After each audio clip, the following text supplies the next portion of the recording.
हमें एक्सरसाइज में कितना वेट उठाना है, यही है मेरा आज का टॉपिक, मेरी FAQ सीरीज का क्वेश्चन नंबर 3। मैं मुकेश ठाकुर अपने इस चैनल मुकेश ठाकुर रीजन में आप सबका स्वागत करता हूं और उम्मीद करता हूं आपको मेरी वीडियोस पसंद आ रहे होंगे। अगर आपको ये वीडियो भी अच्छा लगे तो इसको लाइक और शेयर जरूर कीजिए और अगर आपने अब तक चैनल सब्सक्राइब नहीं किया है तो आज ही कीजिए। So getting back to the topic, weight का selection is the most confusing thing in the gym. Member चाहे नया हो चाहे पुराना हो, इस बात को लेके हमेशा असमंजस में रहता है कि उसे वेट लगाना कितना है। सपोज एक नया मेंबर जिम के अंदर आता है, उसके पास वर्कआउट शेड्यूल होता है। उस वर्कआउट शेड्यूल में 3 चीजें मेंशन होती हैं, आपकी name of the exercise, number of sets and number of reps. But उसमें कहीं भी वेट्स मेंशन नहीं होता, जो हो भी नहीं सकता क्योंकि पावर सबकी इंडिविजुअल वेरी करेगी।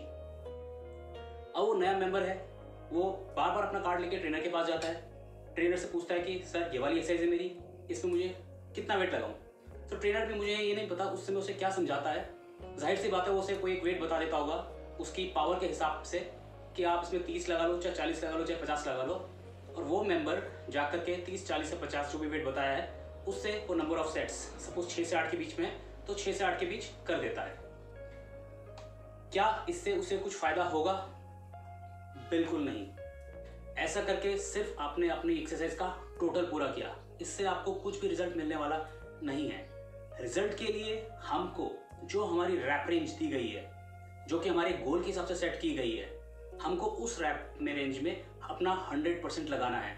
फुल इंटेंसिटी के साथ में अपने आप को पूरा एग्जॉस्ट करना है, फेलियर तक जाना है। अगर हम उस पर्टिकुलर रैप रेंज में फेलियर तक जाएंगे तभी हमारी मसल रिस्पॉन्ड करेगी और हमारी मसल ग्रो करेगी।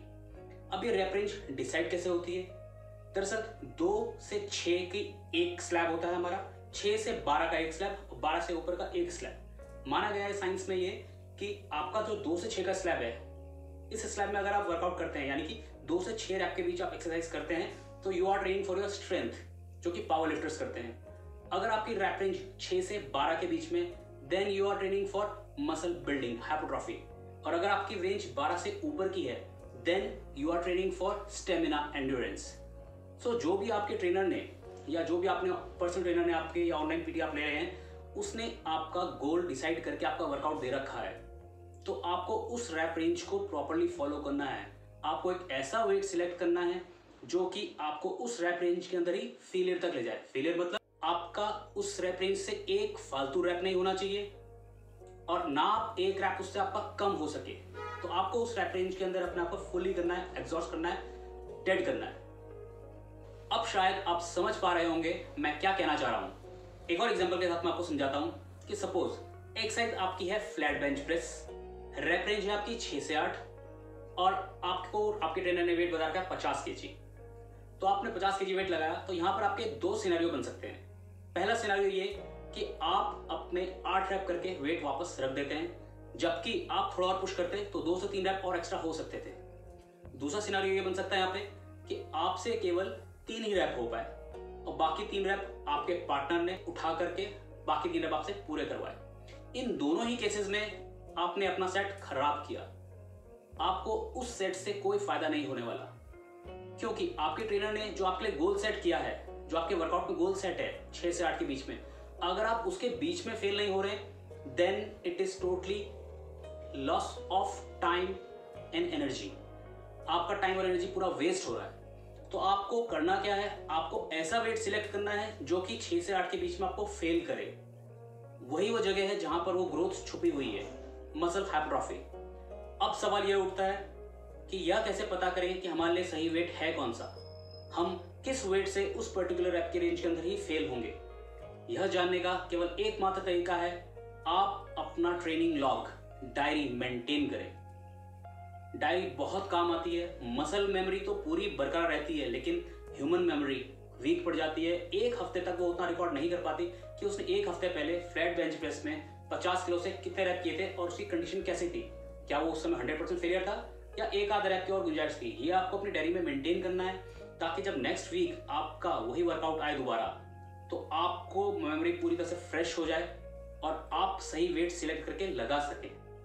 अगर आपके लिए पूरी डायरी मेंटेन करना मुश्किल है, तो आपको मैं रिकमेंड करूंगा कि आप जो अपनी पहली 2-3 एक्सरसाइज स्ट्रेंथ मूवमेंट जो होंगे किसी बॉडी पार्ट के, कम से कम उनके वर्किंग सेट्स नोट जरूर कीजिए, ये आपको बहुत फायदा देगा। अब रैप पैटर्न के हिसाब से हमको वेट कैसे और कितना सिलेक्ट करना है, आइए इस बारे में बात करते हैं। सपोज आपके चेस्ट वर्कआउट की पहली एक्सरसाइज है flat bench press. Number of steps आपको बताए गए हैं 3 और आपकी रैप रेंज है 6 से 8। इसका मतलब यह नहीं है कि आपको पहली ही एक्सरसाइज में 6 से 8 रेप्स को टारगेट करना है और फेल हो जाना है। आपको अपनी बॉडी को सबसे पहले वार्म अप और प्रिपेयर करना है इस पर्टिकुलर एक्सरसाइज के लिए। तो सबसे पहले आप फ्री हैंड एक्सरसाइज से अपना आपको वार्म अप करेंगे, जिससे कि आपके चेस्ट और शोल्डर गिल्स खुल जाएं, आपके आर्म्स वगैरह ढंग से मूव करने लगे। इसके बाद सपोज आपने सोचा हुआ है कि आप 50 किलो से फेलियर सेट करेंगे, तो 50 किलो का 50% यानी कि 25 किलो से आपको अपना पहला वार्म अप सेट करना है 12 से 15 रैप के आसपास, ताकि मसल उस रिदम को, उस मूवमेंट को समझ सके। दूसरा आपको करना है प्रिपरेशन सेट। प्रिपरेशन सेट आपका होगा 80% ऑफ द फेलियर वेट, यानी कि सपोज आपने 50 किलो से अगर सोचा हुआ है कि आप अपना फेलियर सेट 6 से 8 के बीच का करेंगे, तो यहाँ आपको उसका 80% 40 किलो से करना है अपना 8 से 10 रैप के बीच, जिससे कि आपकी मसल पूरी तरह से प्रिपेयर हो जाए और लोड लेने के लिए रेडी हो जाए, जिससे कि इंजरी के चांसेस बिल्कुल खत्म हो जाए। अब आपको तीसरे, चौथे और पांचवें सेट में वर्किंग सेट्स करने हैं। ये वो 3 सेट हैं जो आपको मसल हाइपरट्रॉफी तक ले जाएंगे और आपकी मसल ग्रो कराएंगे। अगर आपका वेट सिलेक्शन सही है और आप इसी रैप रेंज के अंदर फेल होंगे, अब क्या क्या हो सकता है कंडीशन ऐसे केस में, आपके लिए 50 किलो थोड़ा हल्का हो जाए और आप उससे 8 के बजाय 9 या 10 या 11 रैप कर पाए। इस कंडीशन में आपको क्या करना है, आपको ये नोट डाउन करना है और अगली बार या अगले सेट में उसको 50 के बजाय 52.5 किलो से अटेम्प्ट करना है। 52.5 किलो से जैसे आप अटेम्प्ट करेंगे तो रैप रेंज आपकी थोड़ी कम हो जाएगी, वो शायद 9 रह जाए अगर पहले 11 थी तो। फिर आपको क्या करना है, अपने थर्ड सेट में 2.5 किलो और बढ़ा रहे हैं, आपको 55 किलो से करना है। 55 किलो जैसे आएगा तो आप उस ब्रैकेट के अंदर मोस्ट प्रॉब्ली उस 6 से 8 के ब्रैकेट के अंदर पहुंच जाएंगे। ये वेट आपको नोट करके रख लेना है और अगले वर्कआउट में आपको 55 किलो ही अपना फेलियर वेट मान के चलना है और उसी हिसाब से आप अपना वार्म अप और प्रिपरेशन भी प्लान करेंगे। दूसरा इसमें केस क्या हो सकता है कि आपकी 50 किलो आपके थोड़ा भारी हो गया और आपसे केवल 4 ही रैप हो पाए। आप 4 रैप होने के बाद में 6 रैप तक किसी की मदद से ना करें, उसमें इंजरी होने के चांसेस हो जाते हैं। आपको 4 रैप किया, आपने 4 रैप करके आप वेट को वापस रैक में रख दो, क्योंकि आपके पास अभी 2 सेट और भी हैं। दूसरे सेट में आप उसको 50 को कम करके 47.5 तक कर दो, तो हो सकता है आपके 5 और 6 के आसपास हो जाए। अगर सेकंड सेट में भी आपके 5 ही रैप होते हैं तो आप तीसरे सेट में उसको 2.5 किलो और कम करके उसको 45 किलो कर दीजिए, आप उस ब्रैकेट के अंदर आ जाएंगे। इस फिगर को भी आप नोट कर लीजिए। अगली बार आप डायरेक्ट 55 किलो से करेंगे अगर आप लोग वेट हल्का था, और अगर आपके वेट भारी था तो आप 45 किलो से करेंगे और आपके लिए एरर की कोई गुंजाइश नहीं होगी। आपका वेट बिल्कुल सही होगा, मसल हाइपरट्रॉफी में आप रहेंगे, आपकी मसल ग्रो करेगी।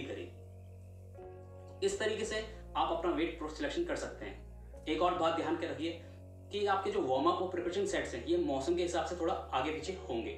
अगर आप मौसम ठंडा बहुत ज्यादा है तो आप वार्म अप 1 एक्स्ट्रा 2 एक्स्ट्रा कर सकते हैं। ये आपके खुद की बॉडी टाइप के ऊपर, बॉडी के ऊपर डिपेंड करेगा।